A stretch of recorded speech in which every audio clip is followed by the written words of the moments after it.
Ya, oke guys. Assalamualaikum. Balik lagi dengan Jaki. Hari ini 28 Mei pukul 23:07 gua mau membahas INDF. INDF ini saham yang low return dan low risk. Di saat banyak saham-saham lain ya yang memang sudah naik tinggi beberapa bulan lalu kan naik tinggi tuh ya kayak Bank BRI, Bank BCA sampai 10.000. Kemudian Telkom ya naik juga sampai 4.000 sempat. Kemudian sekarang turun. Turun ini sebenarnya bukan karena kinerjanya bobrok, bukan, tapi karena memang sebelumnya sudah naik tinggi. Nah, INDF ini bisa gue katakan di saat saham-saham yang lain bertumbangan, INDF ini di situ-situ aja. Jadi ini saham anti badai ini. Nah, lu kalau misalkan ada temen atau ada pertanyaan di YouTube nih kan ada beberapa yang nanya, "Bang, saham kasih rekomendasi saham yang bisa gua rutin menabung dan menerapkan sistem DCA. Gua mau nabung per bulan, apapun hasilnya, pendapatan berapapun gua mau nabung." Ya yang bisa gua rekomendasikan, ingat ini bukan gua menjanjikan akan naik ya, tapi yang aman adalah Indofood, INDF ini. Karena ya dia gini guys, dia memang nggak seperti saham-saham siklikal.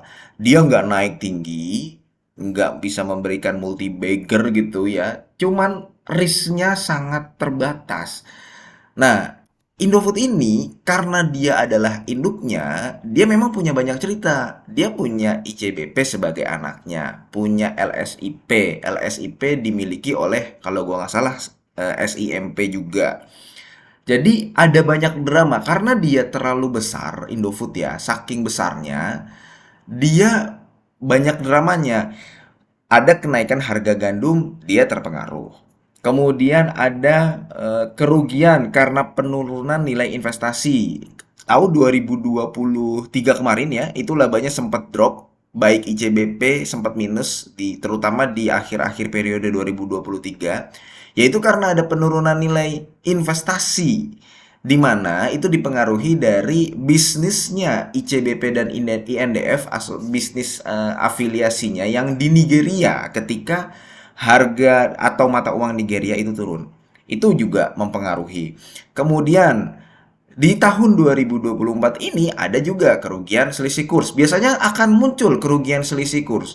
Kenapa? Karena ICBP punya hutang dalam mata uang asing. Dan pastinya INDF sebagai induknya juga terkena imbasnya. Jadi itu tadi yang gua katakan, INDF walaupun karena dia terlalu besar gitu ya dan dia punya beberapa anak, belum kalau harga komoditas yang sawit atau CPO itu turun. Yang tadinya tinggi turun, akhirnya berimbas juga ke anaknya LSIP. Nah, itu yang gua katakan, dramanya INDF ini banyak sehingga ya kinerjanya memang tidak bisa konsisten tumbuh. Kinerja terutama di laba bersihnya. Cuman yang perlu kita ketahui adalah Indofood Indofood INDF ini adalah salah satu perusahaan yang konsisten meningkatkan pendapatannya. Jadi ketidakkonsistenannya itu hanya terjadi di sektor IPS-nya, di sektor laba bersihnya, tapi tidak dengan pendapatannya. Jadi gini guys, dalam laporan keuangan itu kan ada penjualan, kemudian ada beban ya, ada laba bruto, kemudian nanti dipotong dengan beban penjualan, distribusi dan sebagainya dan sebagainya.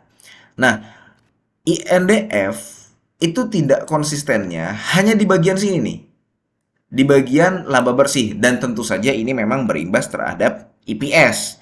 Dan kalau EPS-nya menurun, biasanya harga sahamnya turun. Tetapi di bagian sini guys, di bagian penjualan neto atau di top line, di bagian sini, Indofood itu termasuk salah satu saham yang konsisten mencetak pendapatan.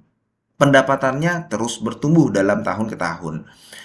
73 triliun, 76, 81, 99, 100 sekarang. Sudah mencapai 100 triliun. Nggak banyak perusahaan yang seperti ini. INDF salah satunya. Kalau di properti ada Pakuwon. Pakuwon walaupun laba bersihnya turun, tapi pertumbuhan pendapatannya itu jalan terus.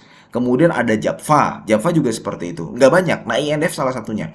Nah, bedakan antara perusahaan yang memang kinerjanya turun karena memang pendapatannya turun sama karena beban-bebannya naik. Nah, Biasanya perusahaan yang bebannya turun, ya perusahaan yang pendapatannya turun itu kayak perusahaan-perusahaan siklikal, perusahaan-perusahaan batu bara. Kayak kemarin ada yang kita bahas PBSA. PBSA ini pendapatan usahanya ya tergantung proyek. Dia bisa naik, bisa turun. Saham-saham siklikal juga yang tadinya booming di tahun 2022, 2023, 2024 bisa turun di pendapatannya. Nah, itu yang menarik dari Indofood. Selain itu ya, untuk valuasinya Indofood memang juga sudah murah. Sekarang sudah ada di PBV 0,8. Sekarang harganya di 6125. Nah, sudah terendah sejak beberapa tahun terakhir. Itu yang menarik. Yang kedua, potensi dividennya bagaimana? Kalau gue sih begini guys, tetap mengambil kemungkinan terburuk bahwa dividen payout rasionya INDF adalah 30%, yang artinya dia akan membagikan 278. 278 kalau dibandingkan dengan harga saat ini guys ya, itu maka potensi dividen yieldnya nih guys, itu adalah di angka 4,5%. Ini potensi dividen yieldnya. Nah, ini sudah termasuk menarik untuk saham-saham consumer goods, saham-saham non-cyclical, saham-saham yang low risk. Belum apabila nanti karena kita masuk di harga murah di harga saat ini, misalkan nih, lu masuk nih, ada potensi kenaikan dari sahamnya. Jadi selain lu mendapatkan dividen, sahamnya bisa bisa naik juga gitu. Karena ini cuma siklus ketika nanti harga gandum sebelumnya kan tinggi kemudian turun, kemudian suku bunga naik. Kita itu hidup di sebuah siklus yang tidak akan tetap kondisinya, nanti bisa naik bisa turun, termasuk saham INDF ini.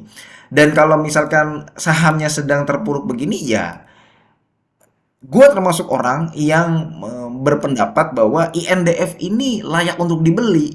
Kayak begitu guys. Mempertimbangkan pertumbuhan revenue-nya dari tahun ke tahun, mempertimbangkan sahamnya saat ini sedang berada di valuasi yang murah.